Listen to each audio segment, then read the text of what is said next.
Try to solve another Leetcode problem 2718. Sum of matrix after queries. We are giving an integer n and a 0 index to the array queries, so where queries I equals to type I, index I, and value I. Initially, there's a 0 indexed n times n matrix filled with zeros, so this is the initial matrix.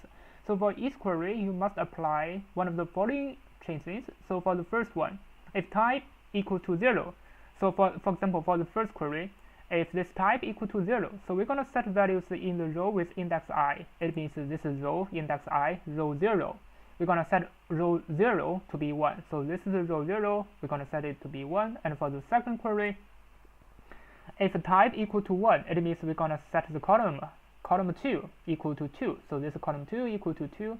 And similarly for here, row 2 equal to 3, and column 0 equal to 4. So after all the settings, we're going to check the last one. So this is our last one, and the sum up of all those values is going to be 23. So this is our final return. So how can we solve such kind of problem easily? But before that, let's just check if we can solve by using brute force.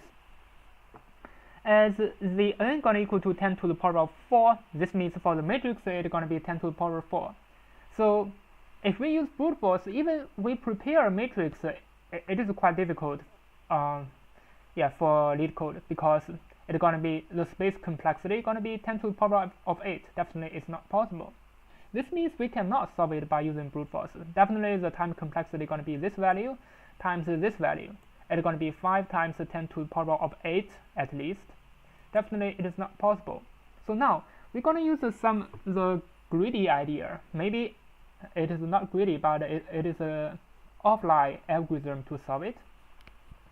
So the offline queries just means if we are giving some queries and we're gonna giving all the queries, and we just need to after using all the queries we're gonna get the final result. It is not like after using one query we're gonna use a result and then we're gonna use another query and get a result.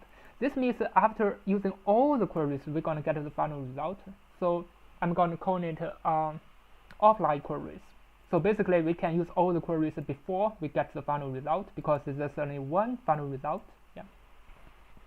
So how can we solve it easily? So my idea is that instead of query it from the left to the right, so why not we just query it from the right to the left? Because from the left to right, definitely some values are going to be covered by the next value. So for example, this one going to be covered by 2. As we can see it from here. Maybe this one, as we can see, it is covered by 4. And this is 3, this is 0, is always covered by 4.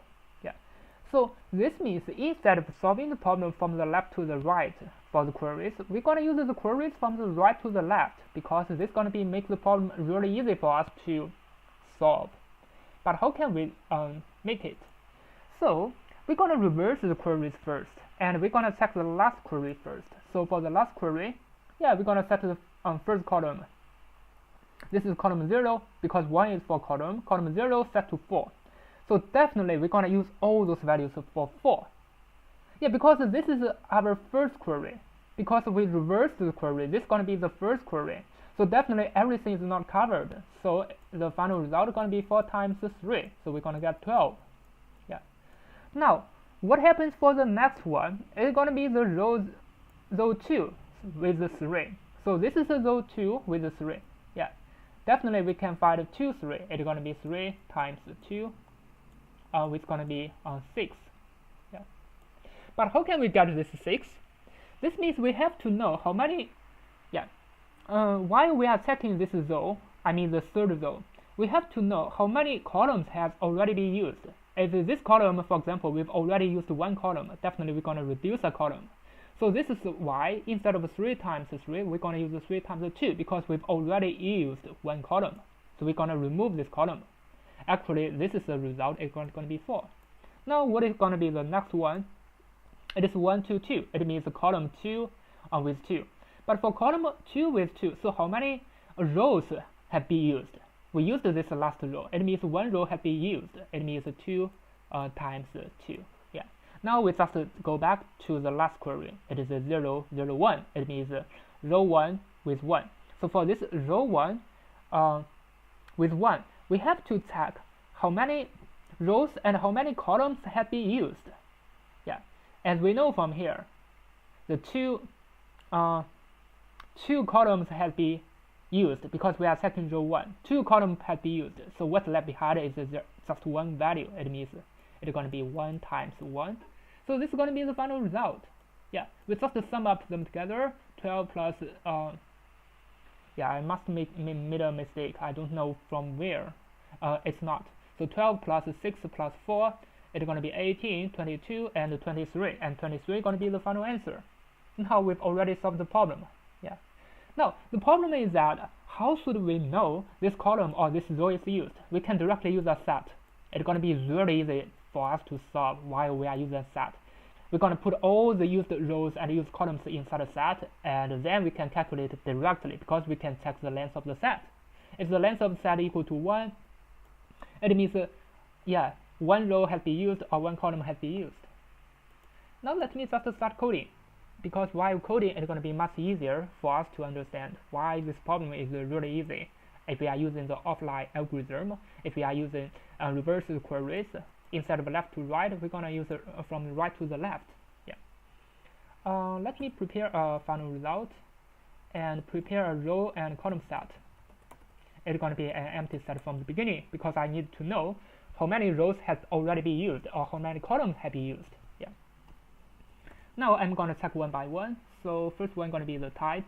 So for t, index and the value inside the queries, but I need to reverse it. Yeah, I reverse the query. I'm going to check from the right to the left. Yeah. Now I want to check if the type equal to 0. So this means this is a row type. Yeah, and the I for this row is not inside the row. So what are you going to do? Definitely I'm going to add it.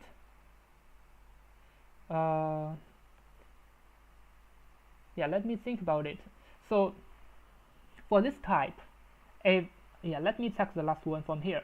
So for the type, if this type is 0, so definitely this means we need to check some columns. How many columns has already be used? But we can put the I inside the row. So the row gonna add this I. But how can we check the column? We can use the result plus equal to the value. So what is the value? The value is v times the length of n minus how many columns have been used. It's going to be length of the column, right? And similarly, we're going to check next one. If t equal to 1, it means it's going to be a column. So if I not inside the column, so the column is going to add this I. This means that this column has already been used. And the result is going to plus equal to v times n minus the length of the row. It means how many rows have been used. For example, this is 1. And for column, this is 0 index. Column 0 always be 4. But for this one, no rows has been used. This means it's going to be 4 times 3. Yeah. Now let me return the final result. And now let me just submit it. As you can see, it works. Now let me just submit it to check if it can pass all testing cases. Now as you can see, it passed all testing cases, and it's pretty fast. So the idea is that we're going to prepare a row and column set, and this is also always used, frequently used in Leetcode problems. Yeah, we just needed to know which row, which column has been used. Maybe you just forget to check from here. This is not inside a row or this is not inside a column. You're gonna make a lot of mistakes. So this is why we're gonna prepare a row and a column. It's gonna make the problem really easy for us to understand and to solve it. I think that's all about it. Thanks for watching. See you next time.